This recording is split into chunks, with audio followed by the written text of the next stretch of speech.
Hey everyone, it's Jake, not your normal cold open this week. We had an episode planned for last evening, and Ruben's internet disconnected the moment we started recording that episode. So instead of talking about the topic at hand, Michelle and I started decompressing about our viewing of David Cronenberg's Crimes of the Future, and we felt it was good enough to just put out as this week's episode. If you haven't seen David Cronenberg's Crimes of the Future, and you do want to see it, well, please watch it before listening. We kind of don't do any much of a spoiler warning. This is your spoiler warning. We just start talking about the film. If you don't care about David Cronenberg's Crimes of the Future, I'll first apologize for how much we talk about it. And I'll say that we get into some other things as well that you might still find relevant. Regardless, you won't need to worry about the spoilers. So if you think this sucks, just email me, Jake, at pigironpodcast@gmail.com. And, we'll know not to do similar things in the future. We won't throw out ad hocs like this.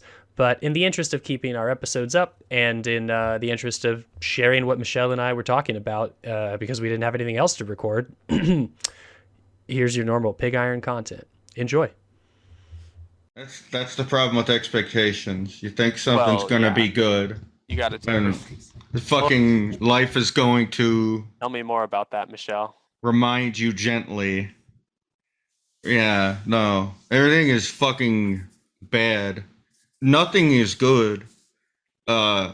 It's like the whole of the states are in the thrall of anhedonia. It's so weird and not good. Everyone I think I've met recently. Oh man. Everyone I've met recently, like at work, outside of work, they're just dejected. They all look like an animal was shot in front of them. Like a house pet. It's awful, man.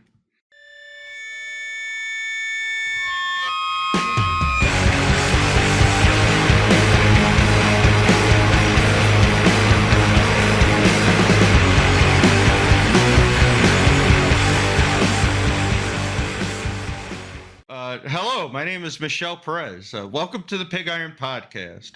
I'm joined with a menagerie of buddies today. We have buddy Jake, and we have buddy Ruben. And I'm just gonna say, in response to Michelle's intro, I thought Crimes of the Future was like just okay. Crimes of the Future. Michelle thought Crimes of the Future. Michelle stumbled out of the movie. Oh man. With her head in her hands and thinking of a brighter Cronenberg, a better Cronenberg. No. That's the problem here. I feel like you were let down. It's imagine if someone was caught in their own artifice. Imagine if Ruben were connected. Keep going. Let's hope he comes back. Okay, no, he's dead. Just keep going. He died. Imagine if Tim Burton became like entranced in his own artifice and wasn't capable of making other things. Well, anyways, I'm not gonna cut you off. That's my bad. Yeah, you're good. You're good. What I'd say is, have you ever seen Big Eyes, Jake? I have not seen Big Eyes, but I have seen. It's not called Big Fish, right? It's not called. It is called Big Fish. Motherfuck! This dude made 2 big movies. Okay, I've seen Big Fish. All right, Big Eyes is not a Big Fish style film. I absolutely tricked myself. No, Big Fish still works within the framework of like Tim Burton's artifice. It just works in all right, I'll take that. a warmer. It does have Danny DeVito in a top hat, so I can't argue against that. It has a warmer sort of fairy tale quality to it, as opposed to the twisted fairy tale thing. Yes. And Cronenberg obviously has more than one mode. His work with Mortensen.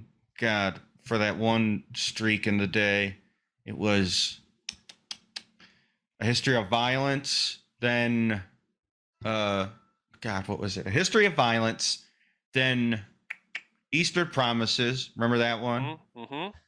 and like a dangerous method. I want to note I haven't seen any of those. I've only seen a lot of early Cronenberg stuff and not a lot of the after the year 2000 Cronenberg stuff. The History of Violence is a comic book adaptation, if you can believe it. I knew that. I knew that because I was a comics nerd and people like just pointed that out to me and such, but I've never seen it nor have I read the source material. I wish I had, honestly, I should. I remember at the time wanting to and still believing like I wasn't going to be able to go see it at the movie theater. My mom was like, "No, I don't want to see that shit." And then I just never watched it in the era of being around, an adult who watches movies. But I know it's like a very. I think at the time I didn't think of it as a Cronenberg movie, right? I didn't know a lot about Cronenberg, but B, the only thing I knew of him was The Fly, and to a lesser extent, Videodrome. And if you look at a movie like Eastern Promises on the surface, you go, "Oh, that's nothing like those." And so as a kid, I didn't even think of it. I didn't even know. I mean, a history or not Eastern Promises and A History of Violence. I would say this applies to both of those things that I'm saying. I looked at those as a kid and didn't think those were Cronenberg movies at all. Yeah. For me, I think everyone that, sometimes gets hung up on their own taste or their sense of good taste, I think they have the same blinders everyone else has. Mm-hmm. But I feel like there's a way to broach that without it being a referendum on the entirety of Cronenberg's, like, whole deal. I think it's more interesting when it's concepts he's playing with in a playground, and instead the film's conceit is that it's like sort of self-aware and a old dying artist, right? Yeah, no, it's like it doing truly performance is like art involving organs. the idea of Cronenberg casting Viggo to have like gray hair and be old and generally look kind of like Cronenberg is very funny. It just looks like Wearing all black all the time, right? Yeah, like sulking, like it just looks so, like it's very on the nose now that I think about it. Yeah, this whole deal is just basically, he is Cronenberg wearing Rick Owens all the time. Viggo Mortensen looks like a fucking ninja throughout the film. And honestly, I get it. That's still like, there's a beating heart behind all of this, but it's also just like, it doesn't do anything with the sense of exploration that the other films had. There's more in the way of commentary on the current moment, and instead of like something like Existence. Like, have you ever seen that one? No, that's actually when we were talking earlier. I brought that up. I was like, I never even saw that. So yeah, And that's the only other Existence. sci-fi one that he really has. Existence the last one he did. has scenes that you watch them and you're just genuinely like, I've never seen anything like that before. That's fucking insane. Like a man assembles a gun made out of bones at a meal and then blasts someone with it. Like, one of the coolest fucking things in that film. And it's like it's kind of got mixed production value. And again, this film sort of has mixed production value. There's CGI, there's some practical effects, which was a big thing that was sort of glommed upon as it relates to this movie. I don't think it's extensive as I would have liked. But not just that, like, there's just it's sort of like a sort of nod to all of his own work in a way that just rubs me wrong. It's too nostalgic and has this sort of parable about like sort of reconciling change, and at the end it's just basically like, no, eat the microplastics, eat the bugs, eat the Yeah, bugs. it's a And movie it, that feels like a short story because of that Mhm. the flatness of that ending to me. It's like, oh, it really doesn't have a ton to say, like short stories, right? It's like by design, you're going to get to a conclusion that's probably pretty abrupt, you know? Mhm. Um, that's why it reminded me of that. It's like, oh, I guess there's a lot about this movie that we just don't get to see that I think would be interesting to see, but is rather just implied, right? Like a lot about the future world, and I get that a lot of that is also low budgetary and not even like directly because of it, but because like you're shooting a movie called Crimes of the Future, but you're in like the fucking Grecian like decrepit landscape, and then also beat up industrial like whatever buildings.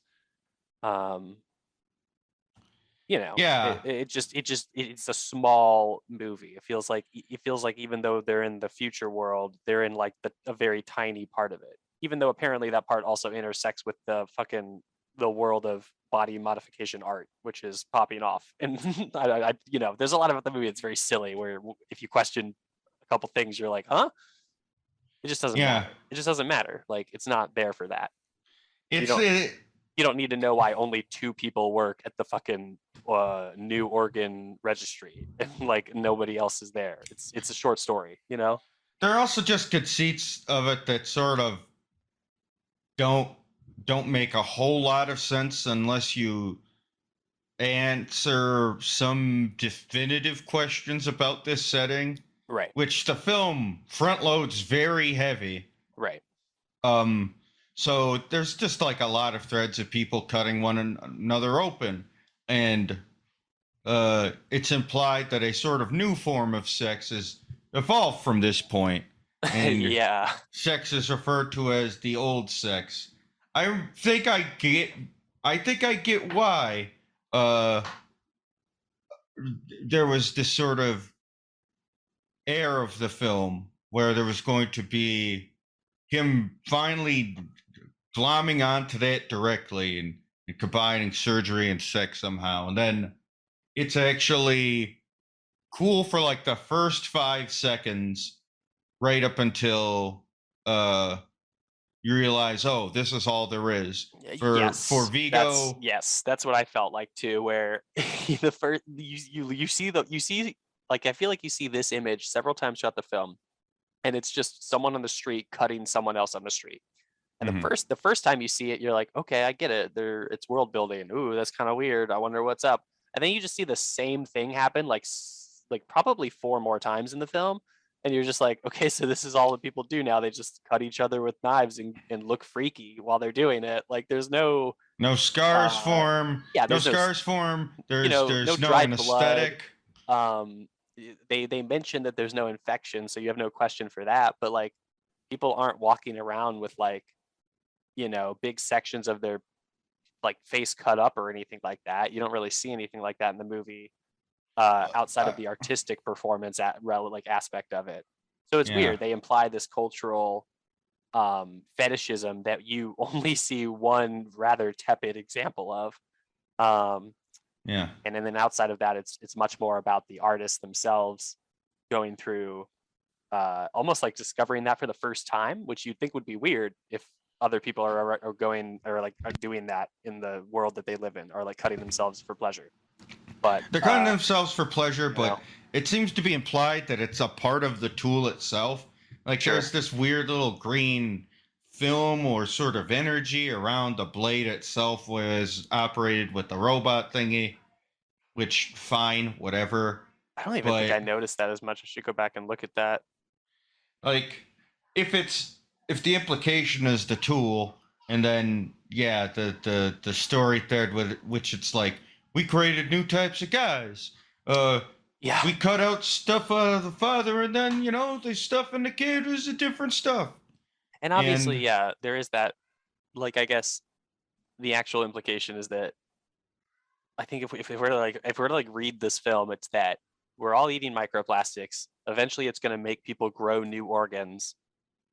If and that to some end, those organs will allow you to digest plastic. Except then the film contradicts that by saying that it was a surgical procedure that allowed people to digest plastics and that it wasn't natural. Well, the people So of that air quotes movement right, basically what they're doing is they are they like accelerationists? You know, they're like they get they make the surgery work in such a way whereupon like they get the outcome of being able to eat plastic. So now, apparently arranging it in such a way where that outcome happens. because it's like okay, I'm gonna walk through this logically. Spoilers for Crimes of the Future, in case you haven't heard. Yeah, no, this is Oops All Crimes of the Future now. My God. Okay. I don't even care if we end up publishing this. If we do, I'm keeping this part in. But fuck, you gotta stop. You gotta stop playing your cards on the table. Fuck. Kid eats plastic. Michelle, we're Kid not eats live. Plastic. Let me play in my editing land. Kid eats plastic, right? Okay, we know this. Kid eats and digests plastic. Presumably his poop looks really funny. We never talk about that in the movie. Poop of the future. Yeah, he poop. Well, no, dude. Presumably his poop doesn't smell. His poop doesn't smell at all. Or maybe he doesn't poop. I don't know. We don't know to think about that. Mm-hmm. But okay, kid eats and digests plastic, right? That's off the bat. Kid is murdered. We believe that kid is a biologically evolutionary next step of humankind that is adapting to microplastics in the body. Okay, so then the movie introduces a sect of people who are eating microplastics and subsisting off of them and actively trying to, I guess, unite everyone else who is like this. And you're like, okay, there's these people. So in my head, I'm watching the movie. I go, these people have been around and are clearly like operating in secret. And I'm just thinking it's X-Men at this point. I'm like, oh, they're literally the X-Men. They're different humans and they're maneuvering in secret. But then the movie goes, no, those people performed surgery on themselves in order to eat plastic. Did it to such a successful degree that there are thousands of them. And this child is only now the first biological result of people with those surgeries breeding with regular humans. And thus, there's no natural adaptation of humans into it's the whole thing is like a forced effort. You know what I mean? So like then I feel like the metaphor is like, what are we talking about anymore? That humans should not eat microplastics or what? Like, it's very weird. I think it falls apart when they're like, oh no, we all have these very specific surgery scars, and this kid is the first one of us who doesn't.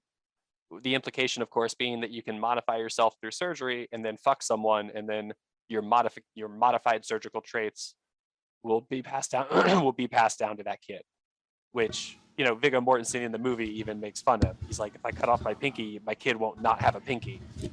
Yeah.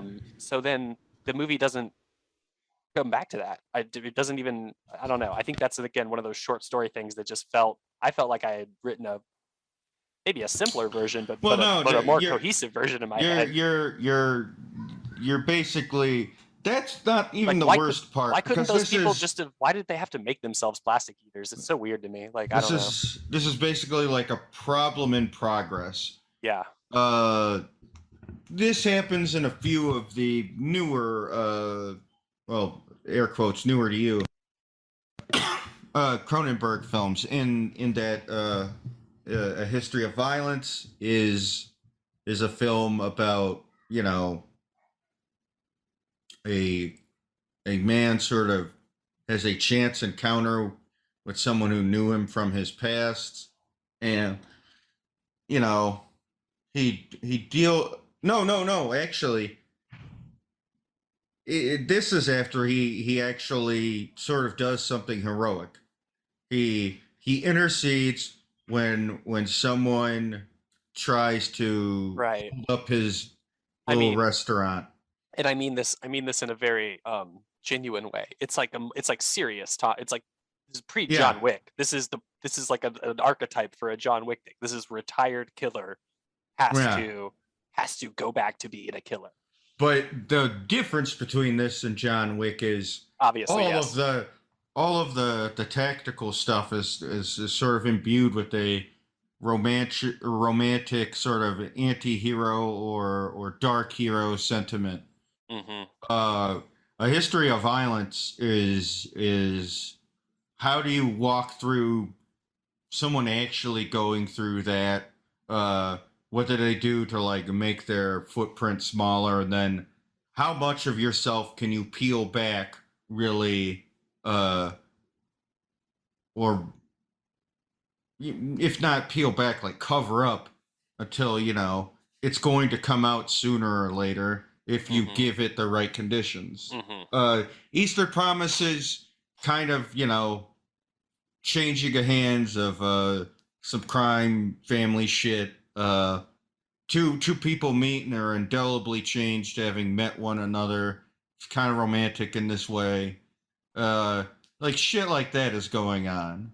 There's always things sort of in progress, a sort of life in progress deal. I think it does you towards a short story thing that we won't have any of these larger problems resolved, but the idea of someone living point A to point B, it's kind of like depressing and resigned in that way I was mentioning earlier. And that he takes a bite of the fucking plastic candy bar, and by God, it's delicious. We see him smile for the first fucking time. It's literally so corny, bro. And it turns to black and white, and he's like, it looks like he's like staring up into God knows, into heaven, into the ceiling of his weird breakfast room. He's the implication is like he isn't in pain anymore. Right. He's ever needed is this plastic. Yeah.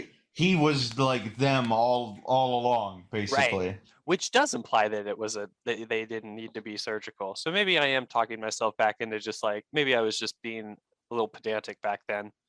But but that's the thing. Like, it's so weird. It's also weird that the movie sets up this like bait and switch with wanting to see the inside of a kid's anatomy, which is so fucked up.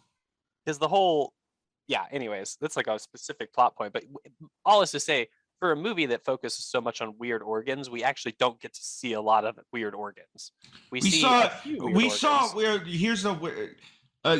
Just talking yourself out of your own fucking concepts or whatever. Like, there's a bunch of pictures of freaky looking organs they drew. Right. That I'm going to assume maybe the studio or the I don't know, the funders or whatever, just like, we do not need 7 organ scenes. Like, I don't even know. Yeah, I'm curious to read it because I know this movie was definitely like a smaller budget picture, and it was I think like they convinced Cronenberg to make another movie, and he was like, I guess so, I have this old script lying around. This wasn't like a huge effort on anyone's part, right? There's that also too. Yeah. The sex was like it was like dead, and the erotic implications of they were so on the nose that it died like in an earlier scene that I'm sure was intended as like a joke or something. It was just a dancer with a bunch of ears on him, and he sewed his eyes and his lips shut, and he dances to techno music with all of his ears. Yeah. And he dances really weirdly, like not even in a cool way, just a very silly way. And then, I mean, I was thinking maybe this was like a hand show of like being self-aware and like, is Cronenberg happy even making this movie? And a woman basically shows up to the Cronenberg analog and says like, oh, this is fucking bullshit. He has so many ears on his body, and the ears don't even work. They're just so done. They're grown on. It's just this is not even like the real deal in terms of being an ear guy. And like the whole, it's like the movie coming in to tell you, like at some point, like in the way that you're never supposed to mention a better movie in Okay, your movie. here's one thing. This is what I wanted to look up. Mm-hmm.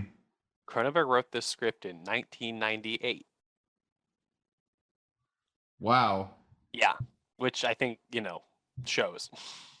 Not necessarily. I mean, if he wrote the script in '98, how much was adapted for now? Right. I'm sure a lot of it changed, but I just mean in terms of like, I don't know, just the feeling of it being this smaller movie. It's it's weird because like I could think this movie's budget easily has to be like bigger than that of something like fucking Videodrome. Well, of course, yeah. And But then even then adjusted for inflation, like it's still in the ball. It's apparently. Oh no, actually, that's the intended budget. I don't know. I can't find any information on that. but it's like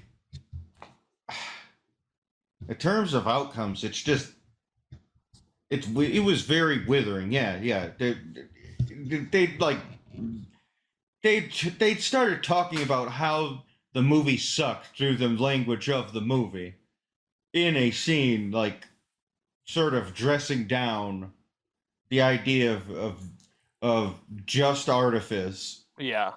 Like, come on, and there's some of the more damning scenes are just also like even the scene where yeah, there's this, they're just lying next to one another naked and being cut with knives, where it's like, yes, it hits at something transgressive because like this by itself isn't something you see normally, but even then uh it isn't done directly because it takes away. Have you ever seen Dead Ringers? If you've seen old Cronenberg, have you seen Dead Ringers? So I have not, but Mm-hmm. apparently he's been on some TV shows lately, just like acting, like just randomly. Cronenberg? Yeah.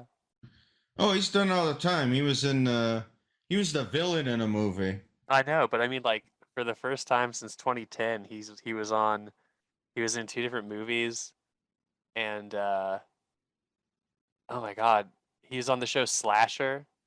That's so funny. That's that makes sense. Yeah, it's actually pretty funny. I was just reading this interview that he was doing. Who is he? Who is he as? He has some main role. I mean, it says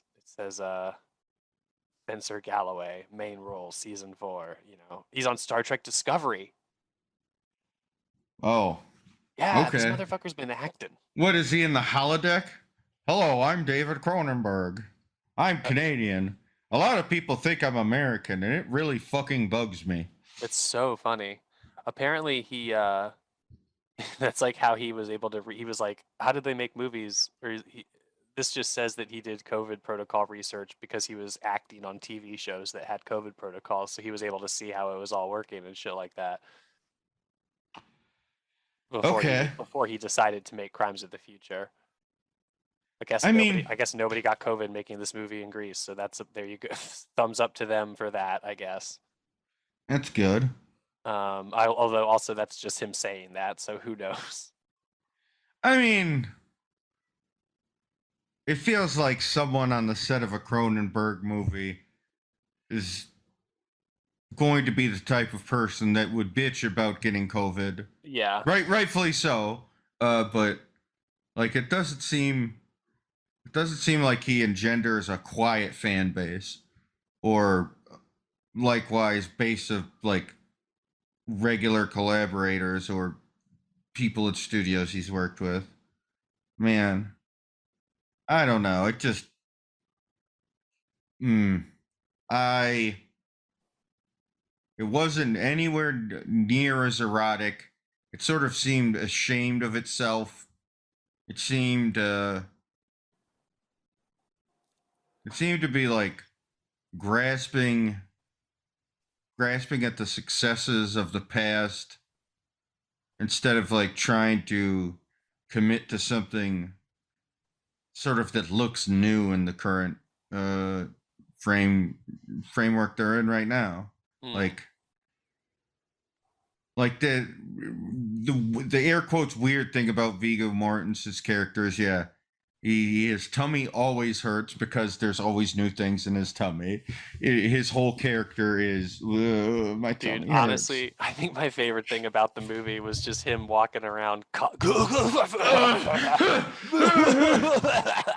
Every scene, he's just coughing and like slurping and like groaning. There's just so many mouth sounds. It was honestly like funny, like genuinely comedic to me. I want to say that was pseudo intentional. Like, I don't think he's trying to say this guy's cool. You know what I mean?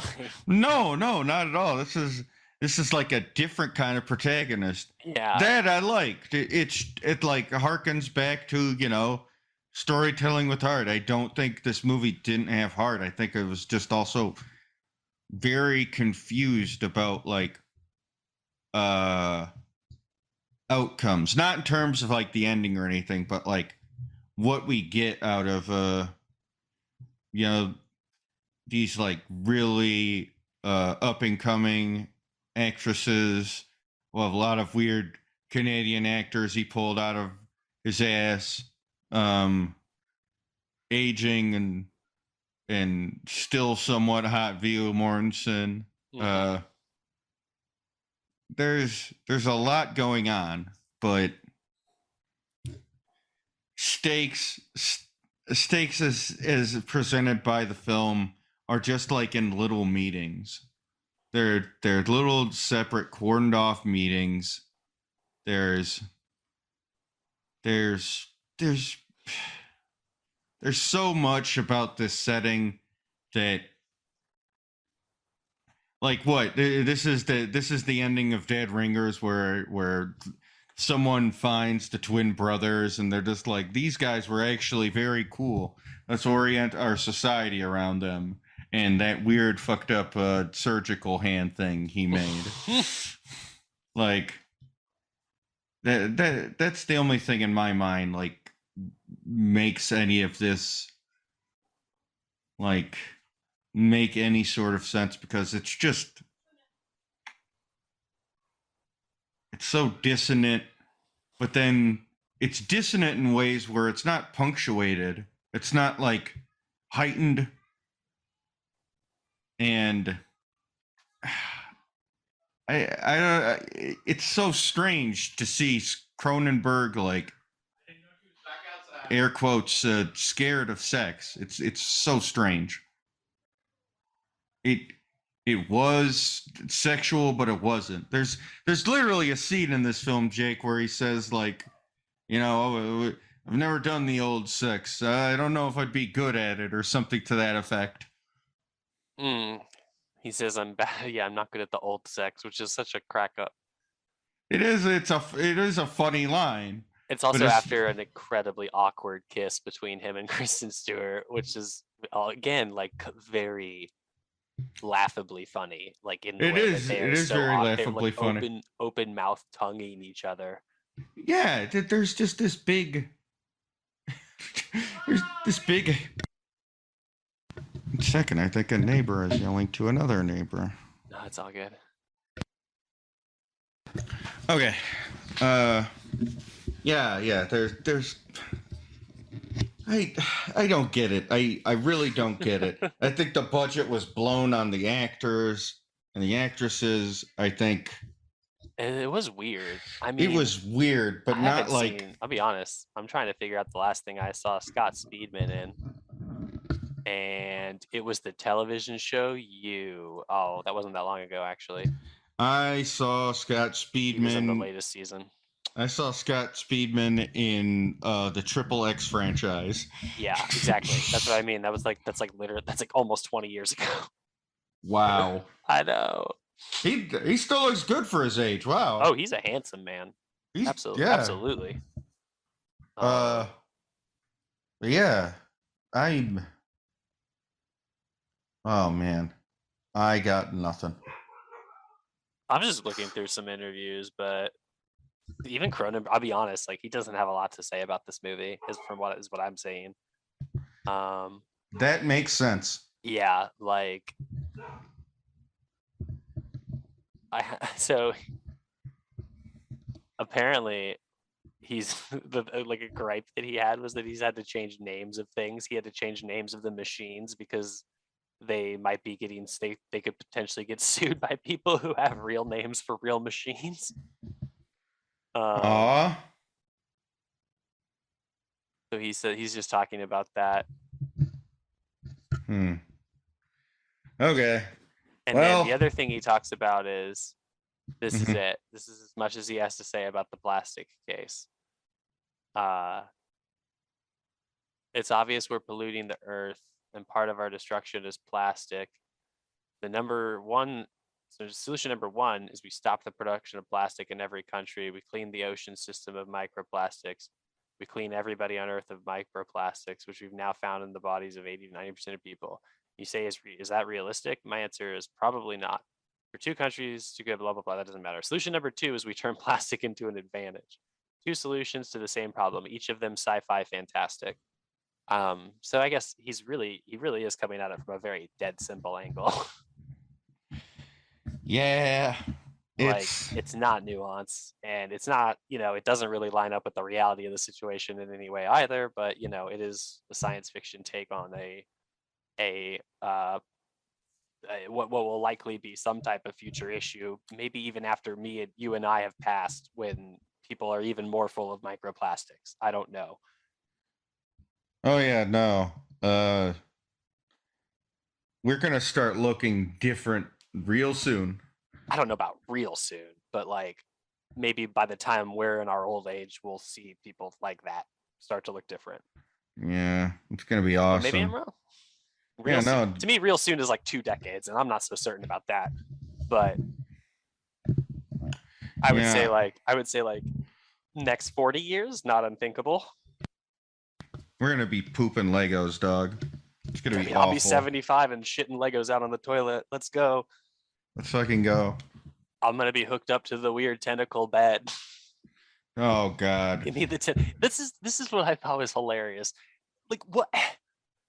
There's something about the design of there's two set pieces in this film. The Viggo Mortensen's bed and Viggo Mortensen's breakfast chair.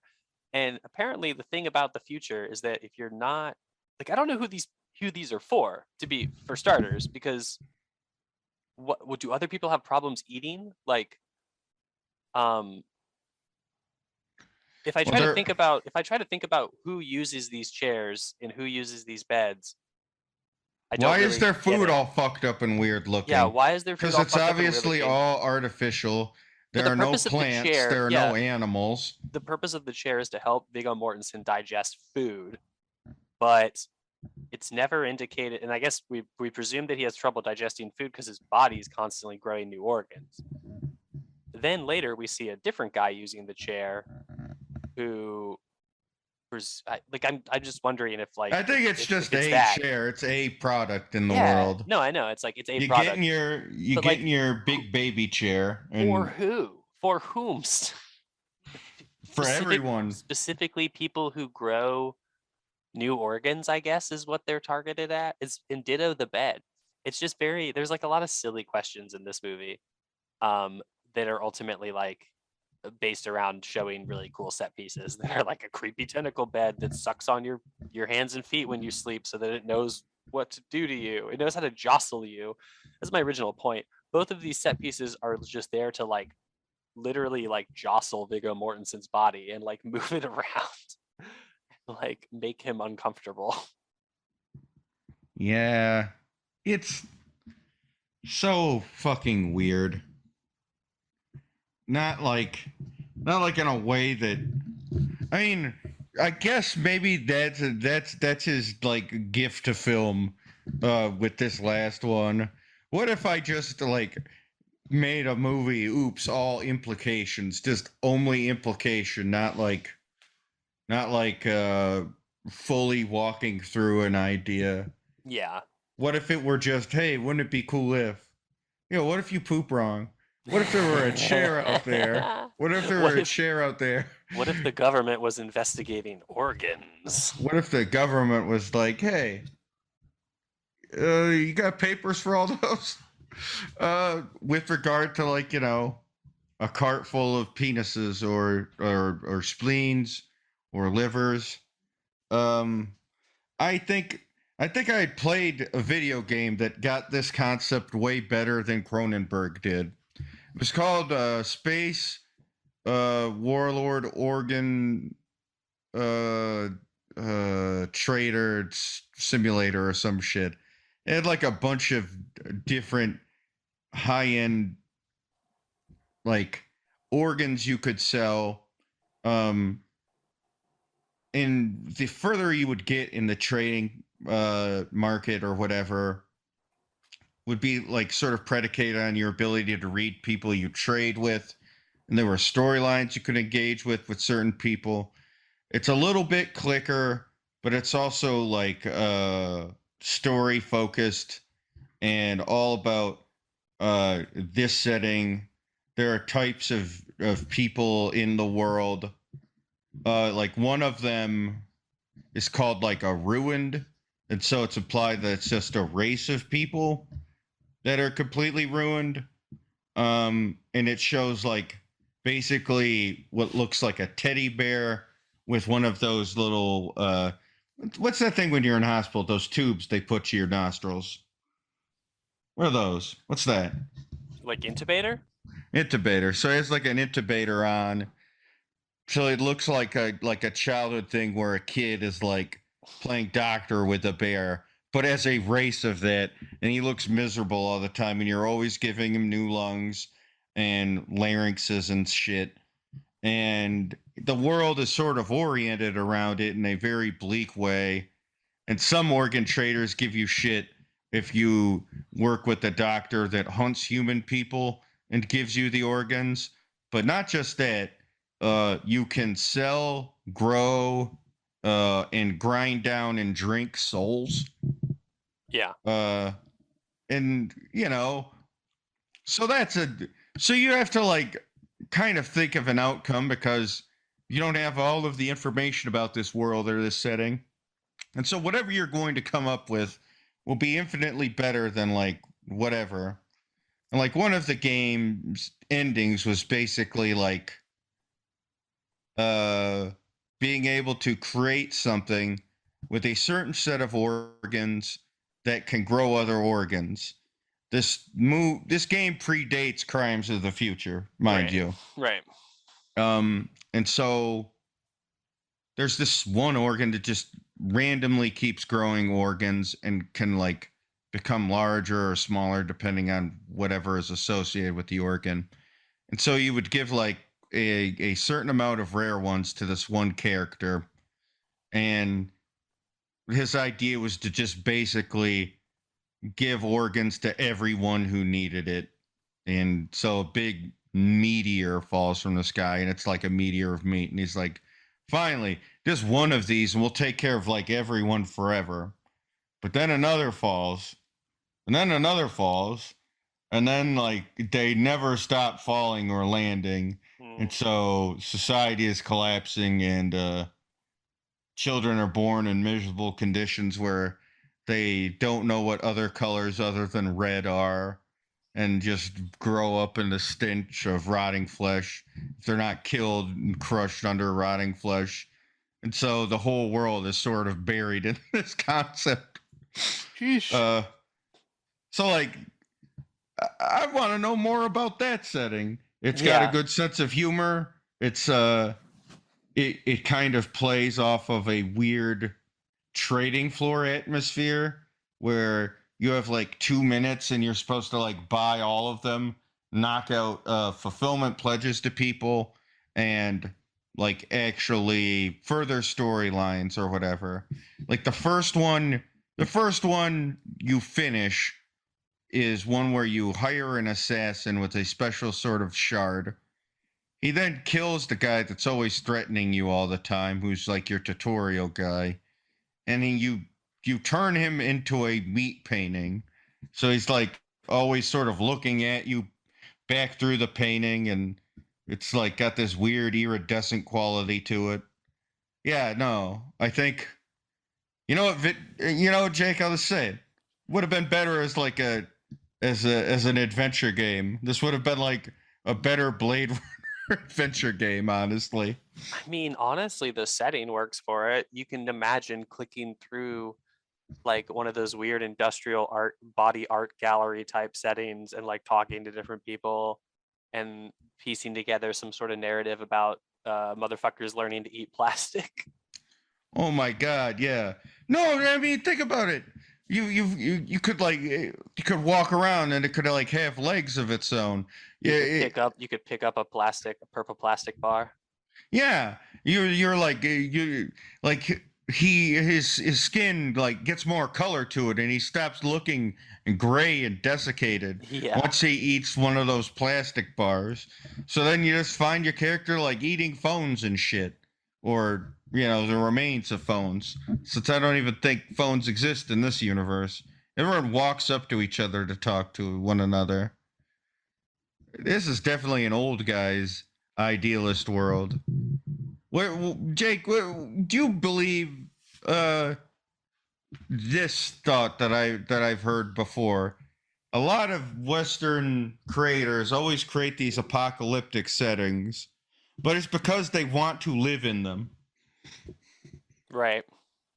Like I honestly sort of believe that here, and this is sort of his desert island.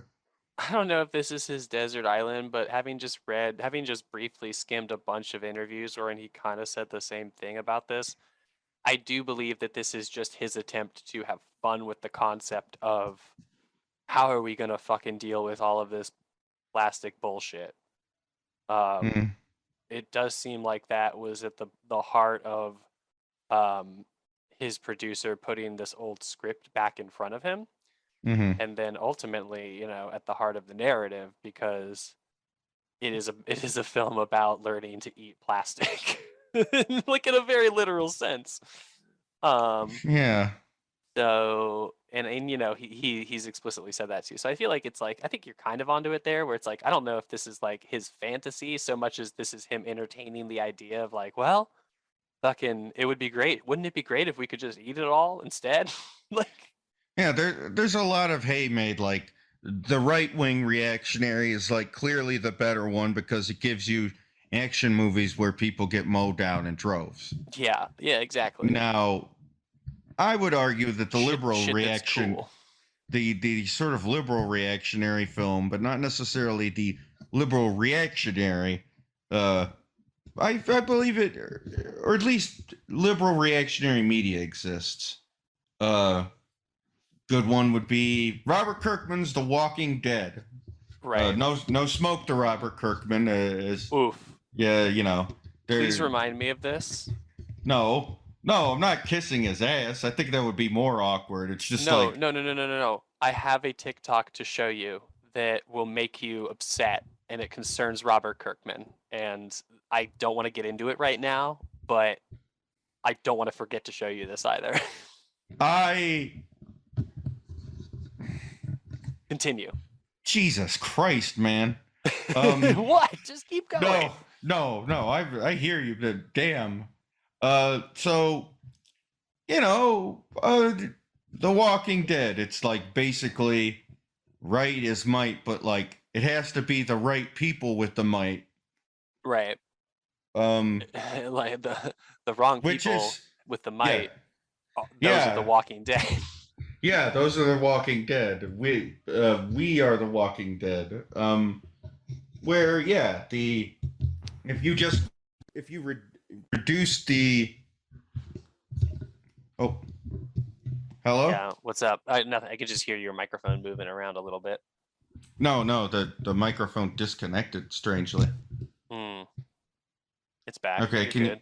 Yeah, you're good. Okay. So yeah, the might is right concept just sort of happens again because it's still the same concept. It's like, no, there is no like right way to do this if it's like leading by strength in the specific way everyone in that set. Hmm? I'm so sorry. That was just something playing. And yeah, this is just this is like a recurring thread, like apocalyptic stuff specifically. Gun to your head, you cannot bring anyone to imagine a better future, like the television version of Westworld. Ugh. Just yeah, I do wanna live in a world where robots aren't are not only people, they're doing bodies and spaces and shit. There's so there's so many sort of apocalypse scenarios where eh, people imagine, okay, the law doesn't exist. I can finally kill the bad or wrong people, and it just is sort of a tell of it's a show of the hand. Like, no, you literally would never do civil. You wouldn't even you wouldn't even do protest. You wouldn't do civil disobedience because that can be made illegal too. Right. Like you can't imagine yourself like to have. I mean, in a lot of these lawless scenarios, the answer to, people can fantasize whatever you want, but it's like the challenge to that is what happens when someone else beats you up? Like, Yeah, what happens when someone bigger than you comes along? Like, exactly. what you gonna do? And so you can't you they are right to sort of have the headspace where, yeah, okay, so some sort of force needs to exist no matter what. Sorry, we don't live in Star Trek, but even then, force exists in Star Trek. Mm-hmm. It's it's it even in Star Trek. In Crimes of the Future, it's literally, it's represented. There's a character who's a fucking cop. Yeah, there's a cop. There's a cop that spoilers. Viggo Mortensen is a stoolie for. Right. So Viggo Mortensen's an informant, and there's a cop. Yeah, he's basically a cop himself. Well, yeah, he's a narc, and he's a narc, yeah. Narcs of the future, more like. But yeah, which even that isn't really. Even that is like a threadbare part of this story. Right. It is more or less explained with by Viggo Mortensen saying, "I don't like what's happening to my body, hence I will help the police." Well, because they are the only ones that are governing organs or something. Like that's it.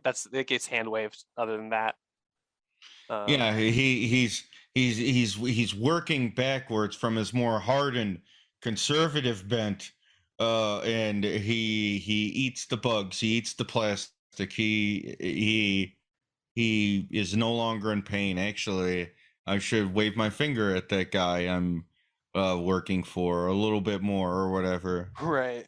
I don't know. It's we need good movies, Jake, and I don't think they're long for this world. I think the whole thing is, to be okay, let me just be like clear. One, they exist. Are they getting harder to find? Yes. Are they getting made by people who maybe aren't the ones that usually make good movies? Yes. Can I think of that many of them? Honestly, we're in an era where, oh boy. Yeah, everything's ending, man. No good movies. You can barely own video games. Books and libraries will be gone soon. I mean, there's a reason that my primary hobbies now are just like singular activities that I can kind of lose myself in, and that I can continuously like kind of grow. I'm not like, I don't know. It's different than watching a movie and being disappointed by it. You know what I mean? Or like trying to invest in a TV show and being disappointed by it, or feeling like I'm wasting my time. I get what you mean, because I've been trying to think of like, what's the movie that I've enjoyed the most this year? It's Jackass. It's not even a real like fictional film. It's just Jackass. It's basically performance art, and men hating each other is what I have enjoyed the most this year, and I think that is sort of telling. Yeah, I don't know, like the overarching thing is that streaming in general has like created this glut of media, it's nuts. Um, Oh yeah. I was even It's reading this person oof. say, like, there's no reason that Netflix shouldn't be able to be producing like the best content other than this like weird uh attempt to inflate their stock price. Like there's no concession to like, we'll lose some audiences somewhere but we'll get more audiences somewhere else. It's just like Well, everything's a loss leader now, Jake. I mean, to be clear, uh, it's a lot of people inflating price because, but they're anhedonic too. They have no core beliefs. They are stripping uh, businesses that they're coming from and then moving into Netflix for. Everyone's stripping out the copper wire. No one really believes this country is going to exist, anything recognizing itself, like in the next 5 years. I Uh, mean, I would say you and I might think that, but I would vehemently disagree that no, most of the people they working in Hollywood think that. venture capital has has been hastening so much of this, um, and at the end of the day, it's almost sort of like they're just trying to whittle America into a certain direction. It No, I mean feels Netflix. To be clear, Netflix is an international company. They're doing this everywhere. they're Like doing this everywhere, but also there are whole divisions devoted to making whole like shows in other languages that we will never watch that are still the same type of or bullshit. more correctly, acquiring like a lot of international shows or whatever too. Both and like Both literally and both fair. and yeah, like quite literally both and like we're both right like that. Yeah, both those things happen. And I think the thing I was trying to point out, and I know like you're like, here's the thing. You Mm-hmm. mentioned that it was the loss leader. You know what else was? Amazon. You know the biggest loss leader in the history of the fucking world was Amazon. And what did Yeah. they do? They cheapened the literal act of buying things. They cheapened it so hard that people complain about having to go to a fucking store half the time these days. And there are What no stores, and yeah, and then yeah, and even then there are no stores, right? There are no in like the mom and pop stores are closed. What happens when you apply this exact same sort of like schema to media, right? to everything. Netflix is a company that delivers DVDs. All of a sudden becomes Netflix is a company that puts TV straight into your house, and there's no need to do anything but pay $15 a month for that. And I know that's more now, but I'm talking about like the initial sell of Netflix in general. God, what? It's what 17 now or I don't even 18? know. I just canceled it. I think it's like full. I think for if you want to stream in 4K, like if you have a nice TV, I think it's like $20 a month, if not more. It's Um, it's still less than cable television.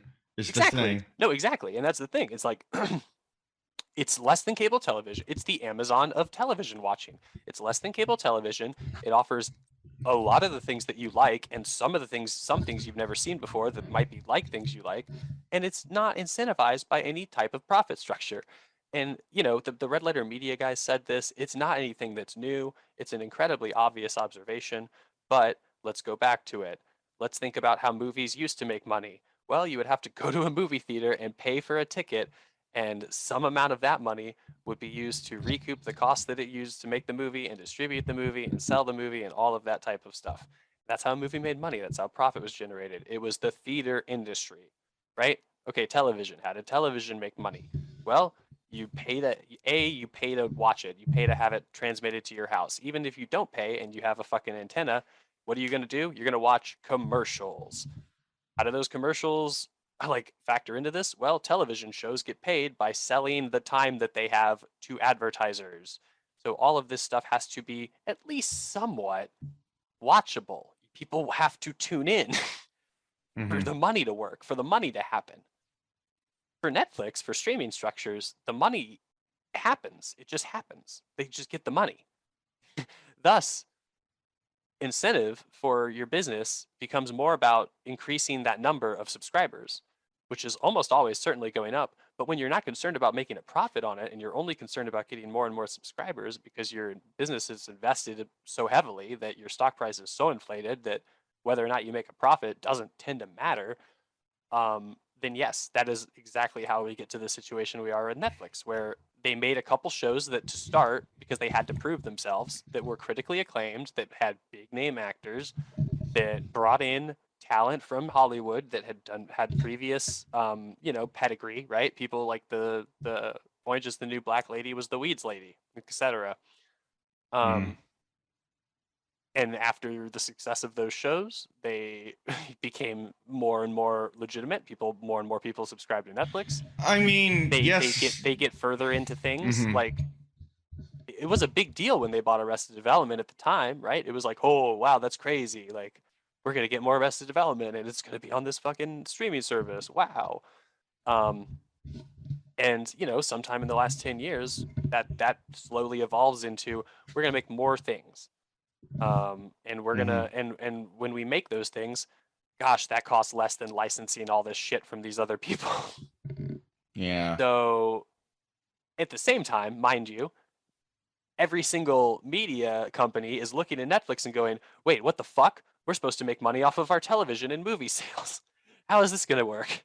And they're scrambling to start their own streaming services.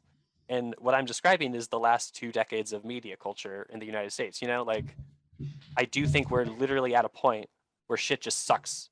And it's because we're on this side of the timeline, bubble, no, arc, it's whatever. Everyone gets what they want, like, at all times. Well, yeah.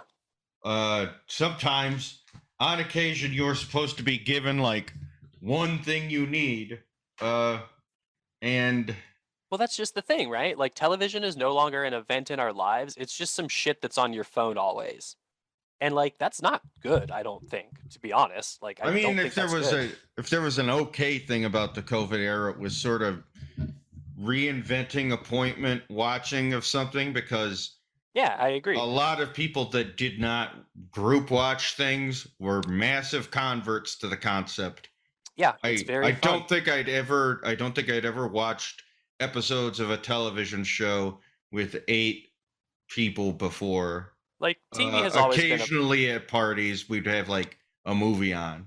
Yeah, like, I'm not going to sit here and say TV hasn't always been a product. It literally has. However, the root of that product was like theater, like gathering around a thing to watch and be entertained.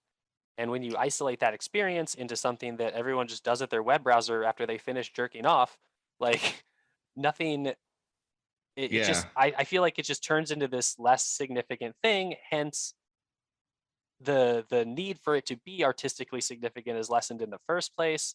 Hence, watching The Sopranos nowadays, you're like, holy shit, TV actually is bad. They used to make better television. Like, you can just go back and look and go like, wow.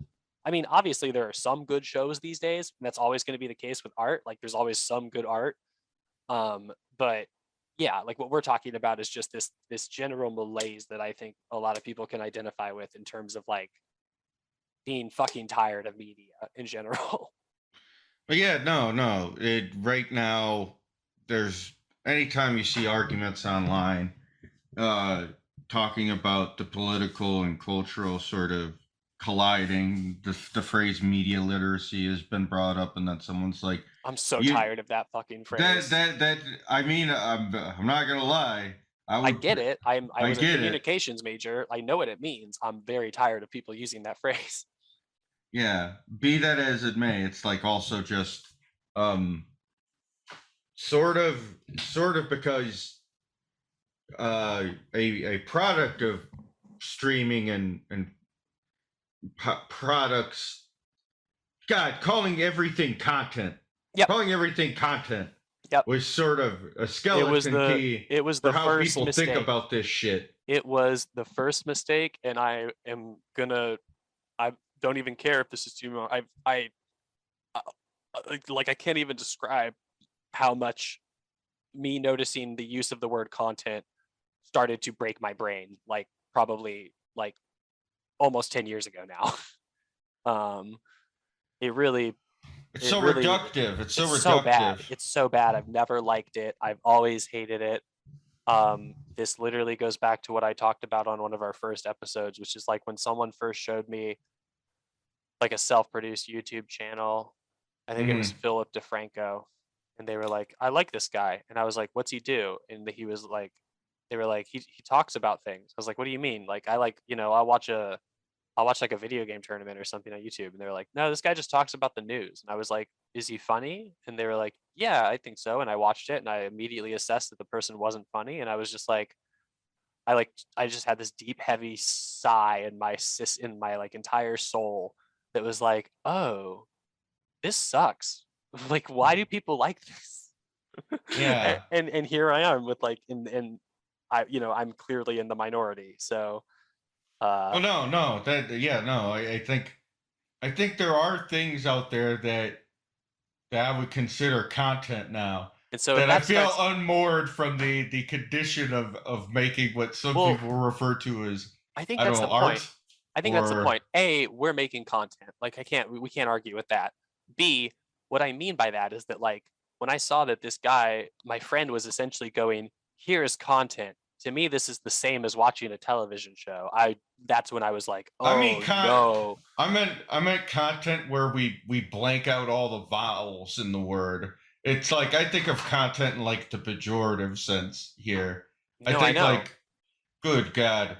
I think there are so many Apple streaming shows that may have actually been made by like an algorithm.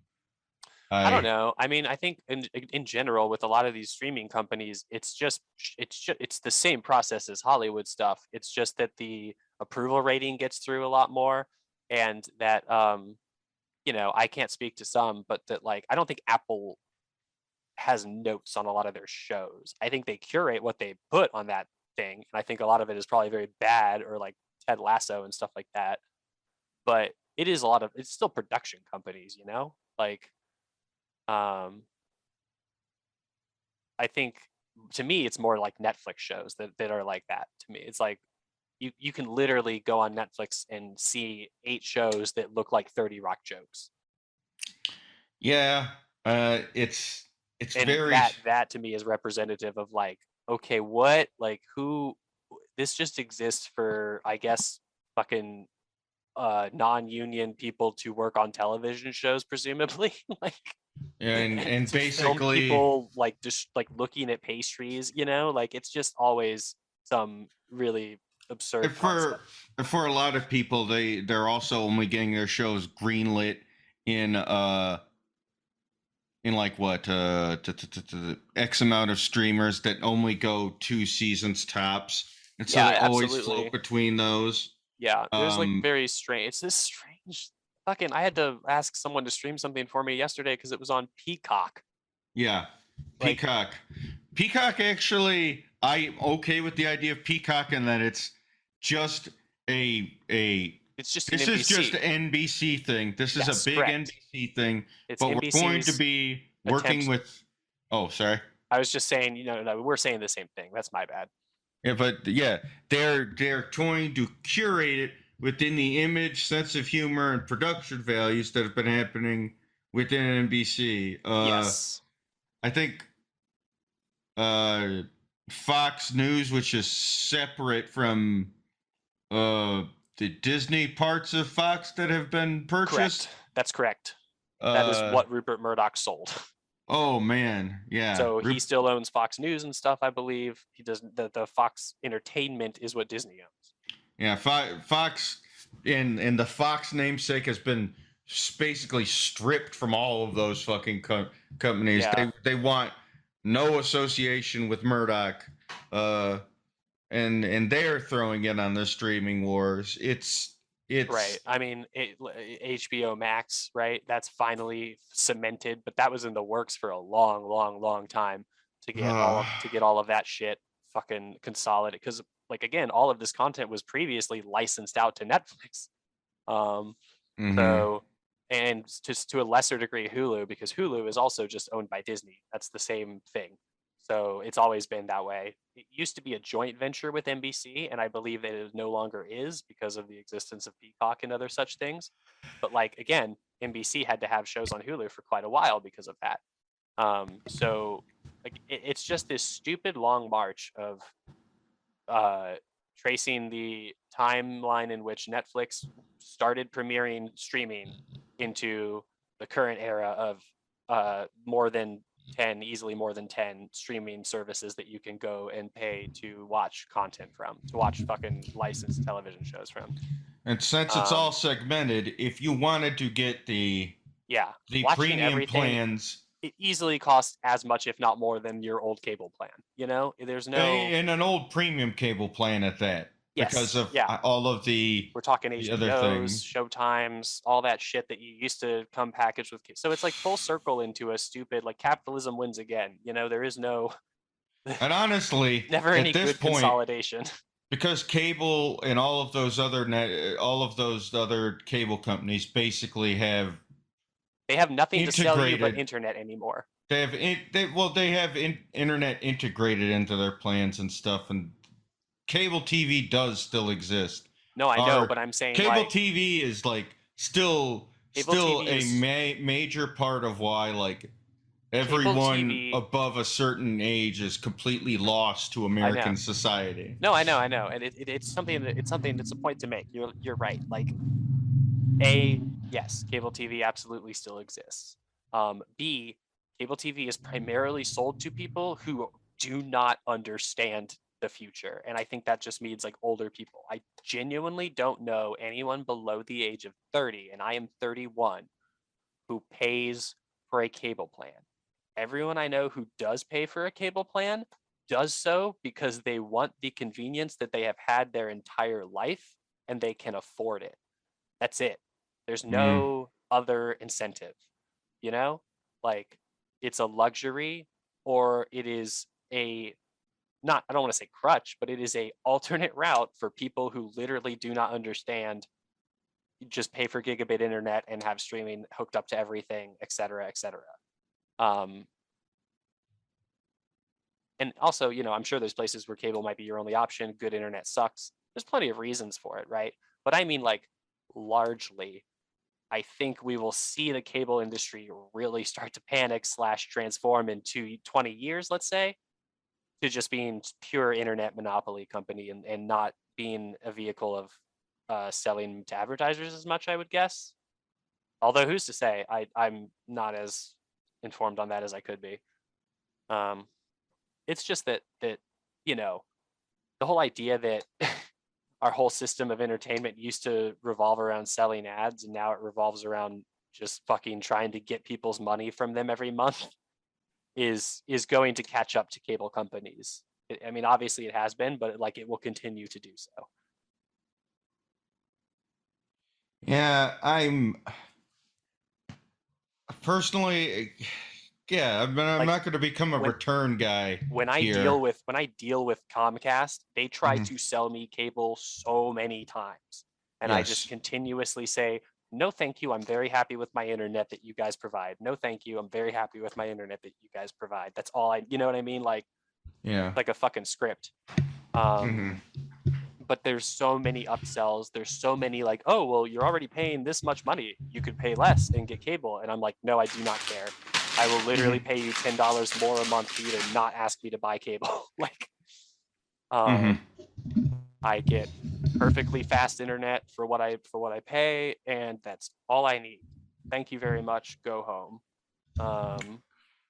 But you know, and and again, like, that's what I'm saying. Like, I grew up in this era, and I have to imagine there are many people like me who don't care about having cable, etc. And it's just not like, I don't even know why we're talking about cable anymore.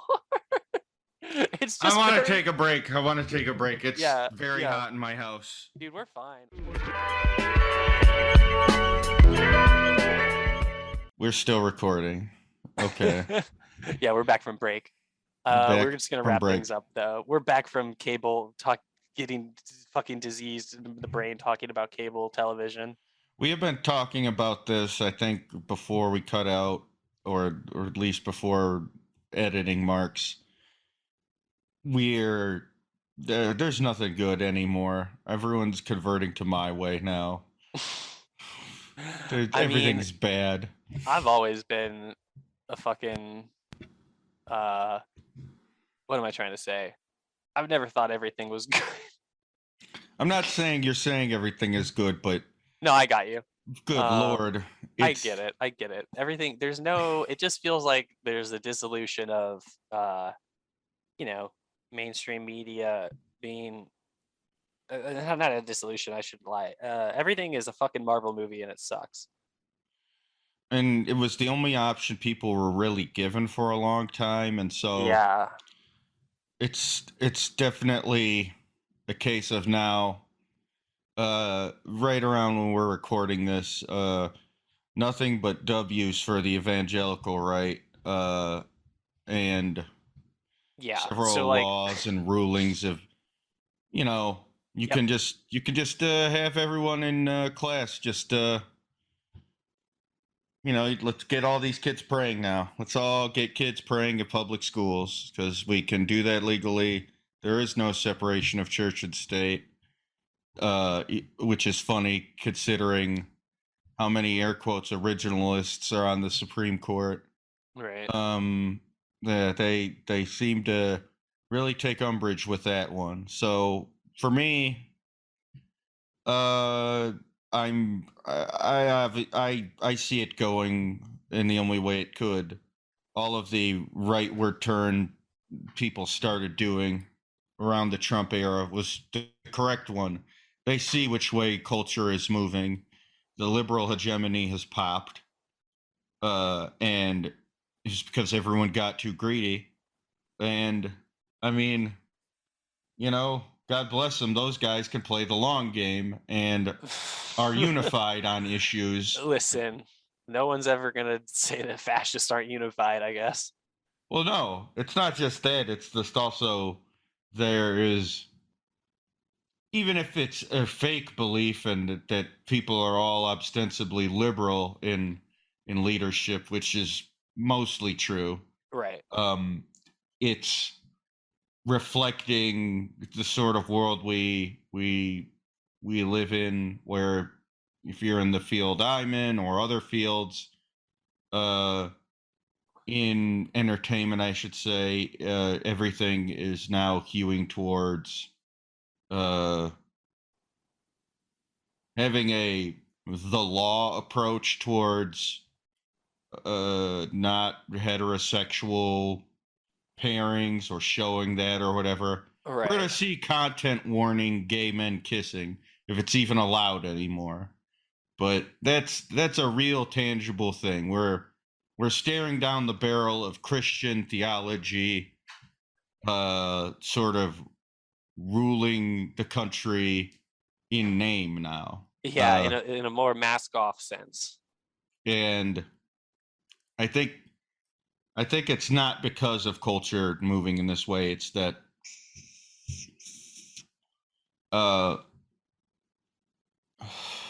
the sort of American character is moving in this way. Like, I think one of the more distressing stories I had read coming out of Texas was that of granted, this kid had a good outcome, air quotes good. He shouldn't have had to go through this. But the young trans man in Texas was basically ratted on. Right. Because HIPAA absolutely allows the physicians ratting you out to the police, and specifically Texas police that are acting with malice. Similar events are happening in Florida, and trigger laws involving sodomy are absolutely being readied right now. We are going to be going further back than the old days with the technology of now. Part of why I basically dropped off the map for a while was because, like, I was targeted by stalker sites and shit, and that's going. I mean, we see society moving towards this period with libertarians speaking in favor of shit like libs of TikTok, which is basically like the mainstreaming of a Kiwi Farms type mentality of having all of the information on your neighbors for the purposes of keeping them unhireable or unable to function in society, or just driving them crazy because you just keep cataloging stuff. Like the guy that ran that site still runs it and is like, I think, overseas now. Libs of Basically, TikTok, you mean? no, not lives of the Kiwi Farms guy. He still Oh, okay. he still makes money doing this, but Yeah. makes his like breaking even to cover site fees and lawyer fees at a loss. But he's Right. able to live Right. in abject misery. But that will become just a regular type of job within the next 5 to 10 years, and so he's got to be kicking himself, or maybe not. I don't know. Maybe everyone's sort of happy with the world we currently live in. I couldn't say. But what's wild is now the the entertainment industry has people with all of these causes they're very vocal about, etc. Or less so. You move away from that because you don't like that sort of artifice or whatever. Mm-hmm. These people work at the streaming companies. They work in the film industry. They work in comics. All of this, and I feel they'll take the same sort of mentality of that hospital. Like, I disagree with the law completely, but these people won an election or whatever. The Democratic Party has that premise themselves. Yeah, of course. Every Joe Biden. We don't have Biden codifying Roe. Instead, we have him saying, But "Well, this is we how the need law to works." we need to vote in enough people to fight this. Yeah. Like, they voted for a president. Oh yeah, no, we just got to think in the long game, like voting for the people to eventually replace a Supreme Court justice. It's so stupid. It's very bad. Well, no, so there's no opposition, and so media will reflect this, and I feel like it's already begun to. I think that's sort of why, just like a lot of the Apple shows, Severance specifically, a lot of these people, and shit, to an extent, Cronenberg, to bring it full circle, have this belief in institutions, and that's great. Look where we are. This is where believing in institutions gets you. We have no Steve Jobs. We only have we have no Johnny Cash. We have only streaming services. We have no cable. We have no Ted Turner. We had Ted Turner. I don't know the names of any other executives. We had TBS, TNT. We had all the Turner networks. Oh man! By God, we had them all. Yeah, we had so much within our, and even then, that was like the limited form cable television. There were so many different things you would get to see. Yeah, it was a joke. Like it's we live in an insane version of people used to get exacerbated about cable being like, how could you ever watch 60 channels? That's nuts. And now we just live in that on PCP. Like, how could you ever watch 10,000 Netflix shows? You will not. Never. Like, there's no point. The point is you must pay money to watch thing at some point. And the whole incentivized structure around it being like a way to advertise products is like, it was never good. It meant things like product placements. It meant things like fucking commercial breaks in the first place for shows, right? But at the end of the day, it was like a system that was still that still produced, like, I don't know, like, I guess people having to work against that still produced meaningful content. And in the content era of Netflix, it's just them going, yeah, sure, that's great. Or yeah, sure, do whatever you want. Or it's them going, we need a show about this very specific thing that our numbers told us was very good. And it's one of those two, right? And again, sometimes that produces okay television.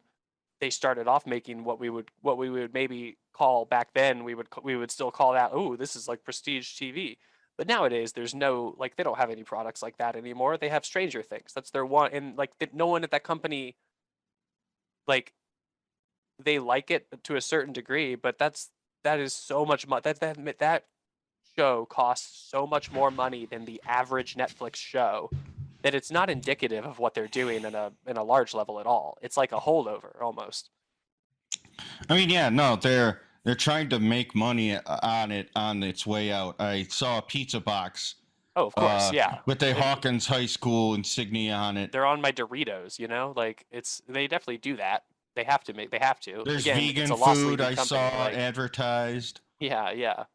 It's very. But like you said, it's all very different these days, and just the fucking. I don't know. It's weird. I think, again, coming back full circle, like what we started this off was like, new Cronenberg movie was just kind of mid, and reflecting on what that means. Like it was. I didn't like it. I hated it. Yeah, no, you hated it. But I think it's just. I don't know. It feels like there's just nothing but being given what you want, and I've come to really hate what I want.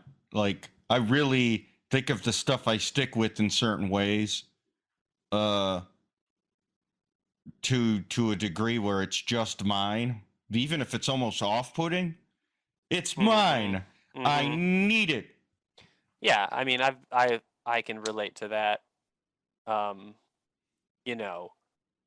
Sentiment, I suppose. I've been, since I was a teenager, I've been made fun of for liking something and then immediately hating it. Not immediately, but slowly hating it as it gets more popular, right?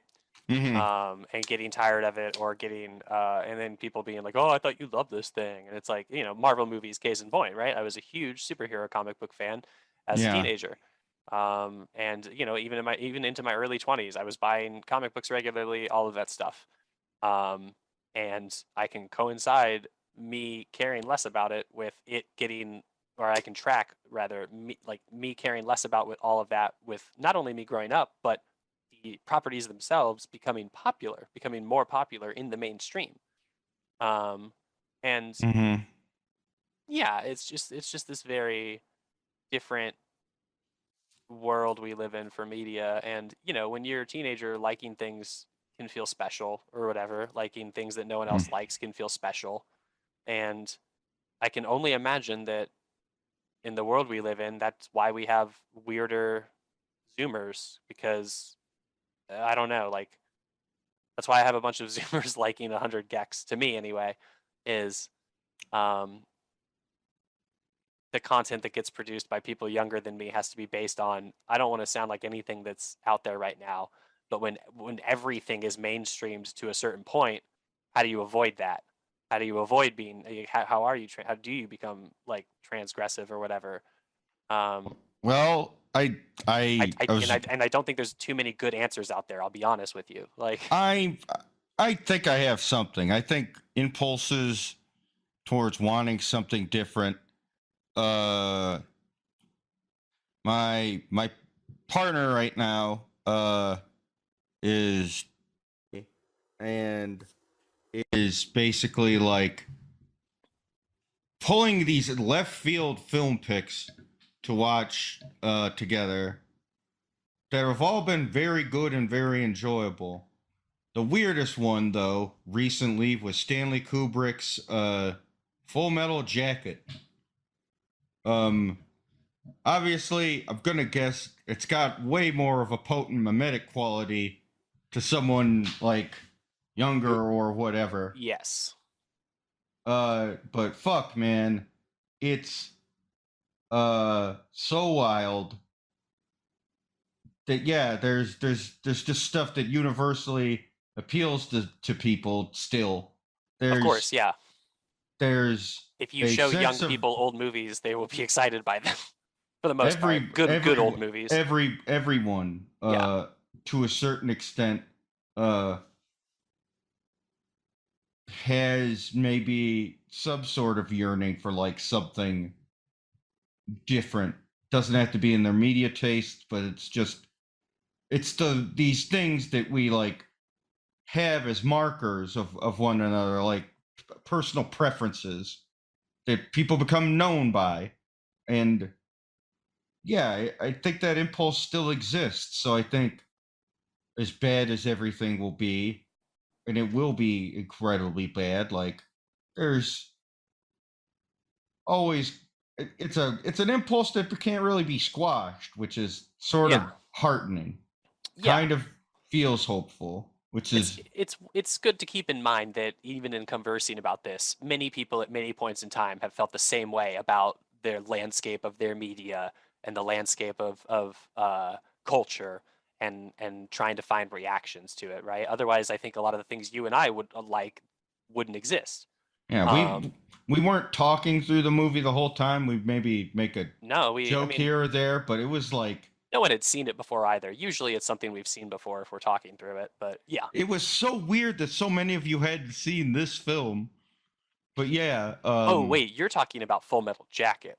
Full Metal Jacket, yeah. To be full transparency, I was playing Tarkov while y'all were watching that and really just popping back in and out in between deaths in Tarkov. Oh, wow. Oh, this seems pretty fucked up. Okay, I'm pushing. No, it was. But no, I mean, but in so general, surreal. It was so surreal. It's an arresting film. I can't imagine wanting to talk or joke during Stanley Kubrick's Full Metal Jacket that often. Well, the whole tone of the movie is that of a black comedy. I know, yeah, of course. But the harshness of it is still kind of oppressive in a way that it isn't something you see nowadays. The impulse is to either make a shoot and cry, or with the film Jarhead, is to sort of make it like anhedonic and dry and joyless. And like, yeah, no, you have to go back, not necessarily live in the past, but like realize that those things can, coexist with one another. And maybe there just straight up won't be a way to beat that movie. Maybe in the same way that, maybe there won't be a way to really get rid of the streaming problem. Maybe it means invigorating things we haven't really thought to try yet. I think of this I with agree. I agree. I think of this with in-person performance and the stage specifically now, in as much as I believe if done right, like that would be interesting to see invigorated. Sure. I think there's merit to that, especially because I don't actually particularly like theater, but as an alternative medium that is not completely fucked up. Not knowing much about it, I could see live performance in general having slightly more meaning. Obviously, COVID era, et cetera, et cetera.